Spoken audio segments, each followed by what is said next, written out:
nitoe shukrani kidogo kwa wafugaji wetu wa asili. Ukiwapeleka msituni, wanakupeleka sehemu sahihi ya kufuga nyuki, na sehemu hiyo wanaangalia mimea, wanaangalia maua. Sasa manzuki zimegawanyika katika sehemu kuu tatu. Kuna manzuki ya kuweka kwenye miti ambapo mizinga inatundikwa, na hapa kushoto kulia kwangu au kushoto kwako kuna mzinga umetundikwa. Sasa ukiwa umetundika zaidi ya mizinga miwili, ndio inaitwa manzuki. Huu moja labda unajaribu kufuga au una hobi ya kufuga, lakini kwa kufuga tunaanzia mizinga mitatu kuendelea. Eneo lililofungwa kuweka mizinga mitatu kuendelea tunaita manzuki, lakini haikamiliki kuitwa manzuki kama haina lengo na kuzalisha asali. Mzinga ukiwa tu kwenye mzinga una nyuki, tunaweza tukahamishia makumbusho ili waseme kuna watu wanafuga ambao hakuna kufuga, au tukaoleta kwenye maonyesho.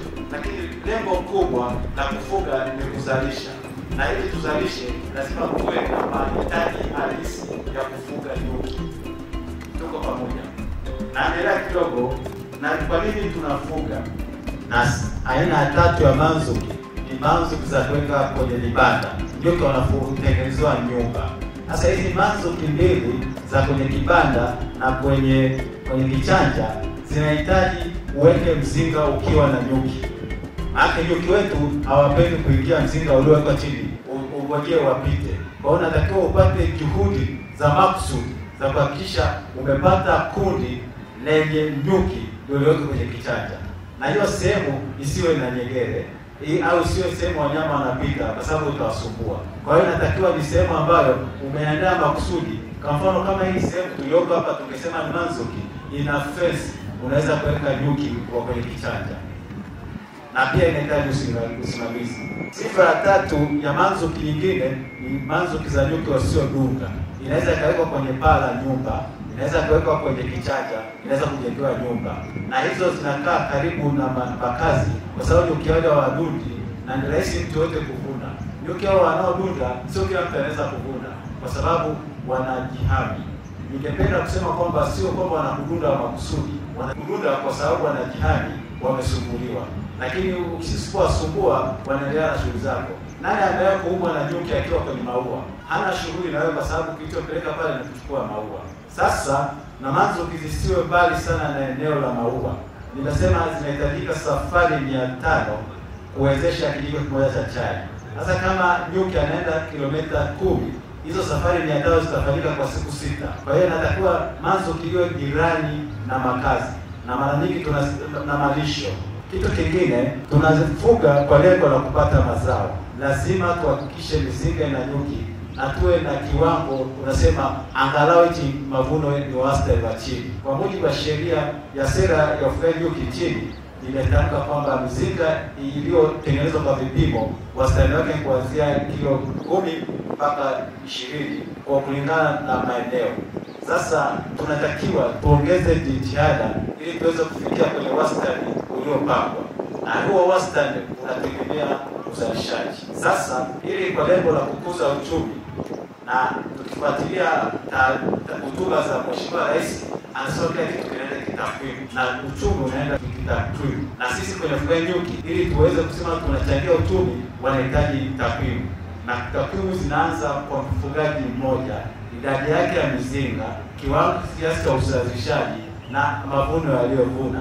Tukiyakokotoa kwa pamoja tunapata kiwango kilichovunwa. Lakini swala lingine la kiuchumi ni katika jitihada za kuweza kunufaika. Ili mfugaji anufaike, ni lazima kiuchumi awe na mizinga ambayo anaweza kusema nimepata kiasi gani.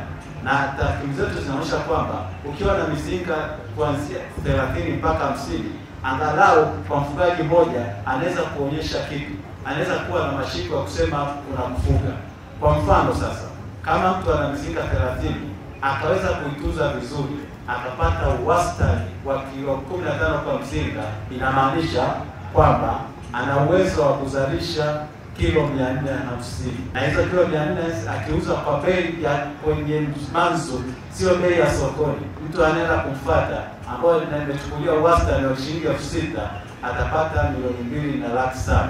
Tukiwajumlisha 10 mpaka wakafika 1,000, tunaweza kupata wastani wa kuzalisha ambao nchi inaweza kuipata. Lakini swala lingine la kiuchumi katika kuzalisha, tunasema si kila mtu anafanya kila kazi, ila anafanya kazi ambayo inaweza kumzalishia biashara. Kwa mfano, kuna mtu natolea mfano wa ng'ombe. Kuna mtu anafuga ng'ombe kupata maziwa ya kunywa na ya kuuza, lakini hana kiwanda cha maziwa, kwa sababu ana uwezo wa kuzalisha kiwanda cha maziwa kinahitaji wastani wa lita kadhaa. Vile vile katika ufugaji kuna kiwango cha kuweza kufikia, unaweza kukaanzisha kiwanda chako. Na sasa kama una uwezo huo, unakusanya. Waswahili wamesema haba na haba hujaza kibaba, kwamba mimi na mwenzangu na mwingine kwa pamoja tunaweza tukakisha tani 1 au tani 10, tukaunda kikundi. Tukasema tunaweza tukachakata tani 10. Lasha, tukasema tutashirikiana mwenye kiwanda cha kuuza kuchakata mazao ya nyuki. Kwa hiyo ndio uchumi unavyokwenda, na huyu mchakataji anahitaji taarifa kutoka kwa wazalishaji, na nzuri pia kuna wakala wa huduma za misitu wanasimamia mfumo wa ufuatiliaji, wanahitaji taarifa za wafugaji. Na ili kwa pamoja tuwe katika uchumi, tunahitaji kushirikiana. Kuna kitu kinaitwa mnyororo wa thamani. Jirani yako ni nani? Mfugaji jirani yake wa kwanza ni yule anayechakata mazao ya nyuki, na anayefuatia ni yule anayenunua mazao ya nyuki. Kwa pamoja tukishirikiana, pia unahitaji nyuma yako iko nani? Unahitaji watafiti, unahitaji watu wa ugani, unahitaji vifaa, unahitaji mafunzo ambao ndio wanashirikiana kwa pamoja. Kwa hiyo katika usimamizi wa makundi ya nyuki unahitaji ushirikiano. Kuna neno kwa Kiingereza wanasema vertical integrated, kwamba mimi ninakwenda na nani ili niweze kufanikiwa safari ya kuzalisha asali na mazao mengi. Naongezea, kuna mazao ya nyuki, kuacha asali, kuna chakula, kuna sumu ya nyuki. Sasa vitu hivi vyote, kuna vitu viwili vinapatikana kwa mfugaji yoyote.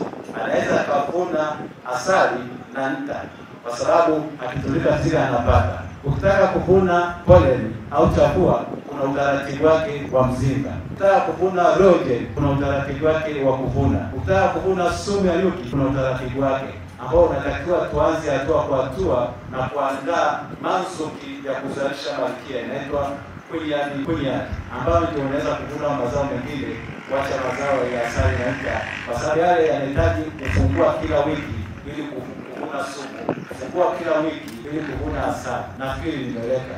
Kwa hiyo tunachozungumza kwa watu, ili tusimamie vizuri, tunahitaji kupata mafunzo, na mafunzo yako kwa wataalamu, yako kwa wafugaji wenye uzoefu, yako kwenye wajasiriamali wenye uzoefu. Kwa pamoja tushirikiana, tunaweza kusukuma gurudumu la nchi yetu kuongeza zaidi uzalishaji katika ufugaji.